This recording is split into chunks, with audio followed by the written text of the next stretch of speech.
Jangan cari bini yang pandai masak. Jangan. Cari bini yang rajin memasak. Pandai tapi tak masak.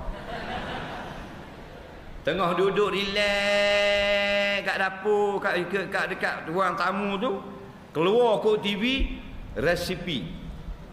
Berlari ambil pen. Nak apa? Ambil kertas.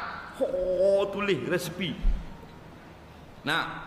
Ayam 1 ekor. Ayam 1 ekor. Telur 2 dozen. Telur 2 dozen. Garam 9 kilo. Garam. Tulis. Cuka 12 botol. Cuka 12 botol. Tulis. Masak dah? Dah. Makan kedai. Pasal apa kita silap cari bini yang pandai masak, tapi tak masak, pandai saja. Buku masak tinggi pada bini kita.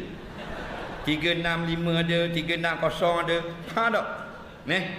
Kepala itik celup tepung, macam-macam peseng. Tak masak.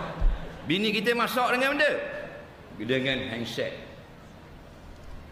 Beli dapur jangan. Kita beli hak dapur 1 tuku. Yang 4 tuku bang, 4 tuku bampan ni.